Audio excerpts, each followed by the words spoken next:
Welcome to the Italian Wine Podcast. This episode is brought to you by Vinitaly International Wine and Spirits Exhibition. The 54th edition of Vinitaly was held from the 10th to the 13th of April. If you missed it, don't worry. Go to vinitalyplus.com for on-demand recordings of all the sessions from the exhibition.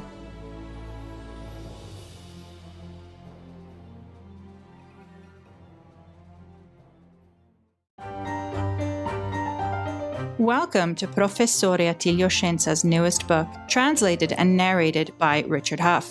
This latest publication is part of the Mama Jumbo Shrimp series, entitled Mama Jumbo Shrimp Guide to Vine and Prejudice, Fake Science and the Search for the Perfect Grape. This is a great way to get a sneak peek at the book before it hits the shelves, so listen in and let the geeky knowledge seep into your ears, because we all need a little bit of Scienza.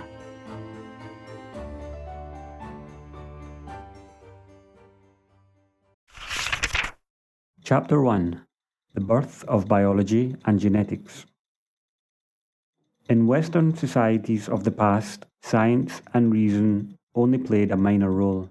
Adherence to the principles of creationism meant that biology was subordinate to religion well into the 18th century. Then, the Enlightenment introduced the simple concept that the more mankind rationally understood the world, the more it would be able to bend the arc of history towards its own materialistic needs. But with scientific advancement came a certain skepticism.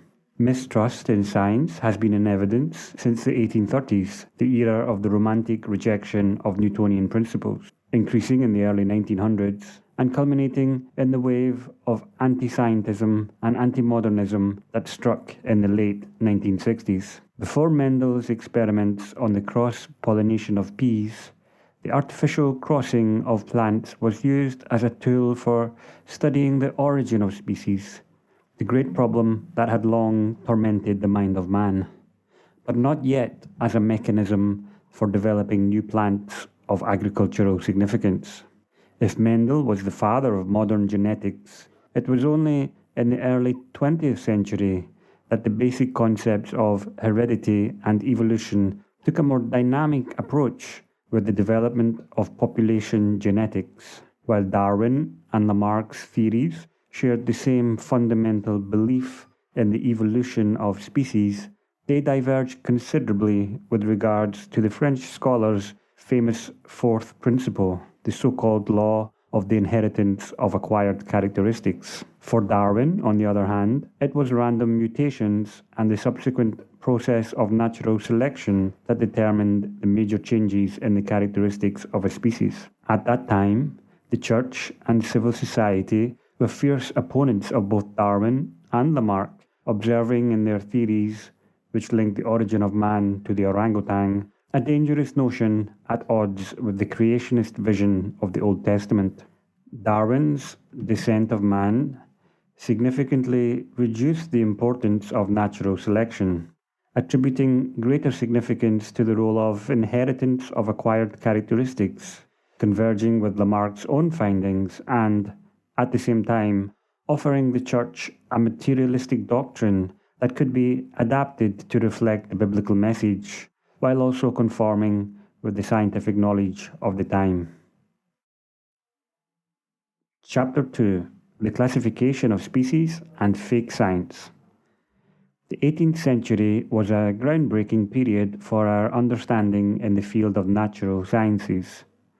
Buffon, in relation to animals, and Linnaeus, with regards to plants, established some of the fundamental categories for classifying the diversity of living organisms known at that time, and created a nomenclature capable of identifying and categorizing all animal and plant species. The history of taxonomy, the science of biological classification, is an extraordinary journey into the diversity of life, a journey full of twists and turns which underpinned the 19th century's understanding of the human race. It also spawned some of the era's most abhorrent scientific theories and political ideologies. Indeed, the notion of superior and inferior races emerged during this period, with the publication of an essay on the inequality of human races by the French aristocrat Joseph de Gobineau.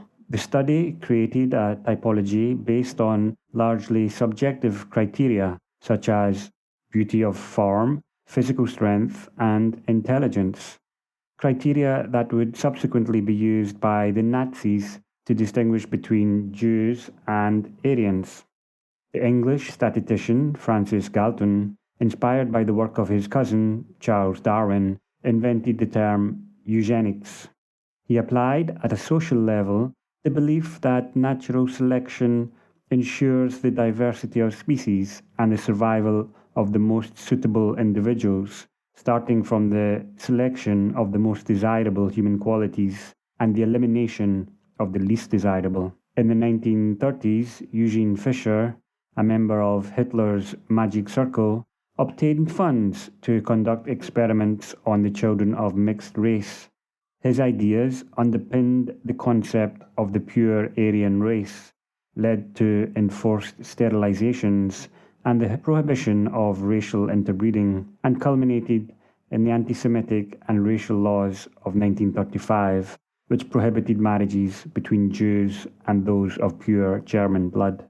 The pseudo-scientific drift of social Darwinism and eugenics culminated in the elimination of less desirables, who were identified in concentration camps through blood and tissue sampling and cranial measurements. Fischer invented a pseudoscientific scale to determine the racial origin of concentration camp prisoners based on the color of their hair. The purest were those with blonde hair, while the most impure had black or shades of red. There are few supporters of such theories today, at least in the scientific community, because studies of human genetics have shown that the concept of race based on apparent biological differences is meaningless. In 1976, the Italian geneticist Luigi Sforza challenged the meaning of race, replacing it with the term population or ethnic group. He argued that while the concept of race has a certain cultural significance, it has no basis in biological science. The main characteristics that allow us to assign an individual to a particular race are skin color, hair shape and color, and body shape, particularly the features of the face. However, characteristics typical of a certain race are products of genetic adaptation to the environment, in which most of the lifespan of the population has existed over tens of thousands of years. Among these environmental considerations, the most important is climate. Furthermore, races are by no means homogeneous. In fact, there exists enormous variation within individual races. In reality, races are populations 100 or 1,000 times smaller than what we commonly term to be a race. These populations are made up of the descendants of individuals who lived hundreds and thousands of years ago, with occasional genetic mutations accompanied by certain specific defects. A similar story to this can be told about the genera Vitis, the grapevine. Chapter 3: Mythology in Biology, the Power of Ideology. Science, over the course of its temporal development, has been the subject of continuous revision, including to its conceptual structure, while always retaining at its core a history of problems to which a solution must be found. In many cases, the great questions of the past survive in the modern world, so many of the current debates cannot be fully understood unless their history is also understood. Science needs to be constantly revised. The erroneous interpretation of a study often ends up becoming myth, handed down from generation to generation, even if its interpretation reflects a contemporaneous state of knowledge, the zeitgeist of the period in which it emerged. Science also has its prejudices. We like to imagine science free from discrimination, impartial, neutral. In reality, like any other human activity, scientific discovery never operates in a political vacuum. On the contrary, it often crudely reflects the political climate that surrounds it. On the subject of discrimination, in every field there is much to say, and it's important to examine all the scientific positions on any given issue, highlighting the distinction between what is proven and what is not, resisting the lure of ideology. When we talk about science, we focus on the exploits of heroes. We don't stop to evaluate the discussions that took place around the discovery. When Linnaeus defined the criteria for the classification of plants, there were clashes of ideas with scientists who did not agree with him, and the loss of this context greatly reduces the value of the discovery. To challenge the rhetorical mechanism that feeds the common assumption that American grape species are the enemy of quality viticulture, that assumption must be interrogated. However, it is not possible to do this, to adopt an inductive or deductive logic, but rather an abductive one, through which we will discover that the hostility towards the American species is not the result of scientific findings based on objective evidence, but rather the consequence of unsound deductions from an era in which the wine of the so-called American vines was linked to the poverty and hunger of the Venetian peasants who cultivated Clinton. In fact, the denigration of the American species owes more to the expression of an traditional sentiment which associated the wine of the European vine with the golden age of European culture, a false myth rather than an absolute truth. As the American psychologist James Hillman said, we are not conditioned by the past, but by the story we make of it. Thanks for listening to this episode of the Italian Wine Podcast, brought to you by Vinitaly International Wine and Spirits Exhibition, the biggest drinks trade fair in the world. Remember to subscribe to Italian Wine Podcast and catch us on SoundCloud, Spotify, and wherever you get your pods. You can also find us at ItalianWinePodcast.com.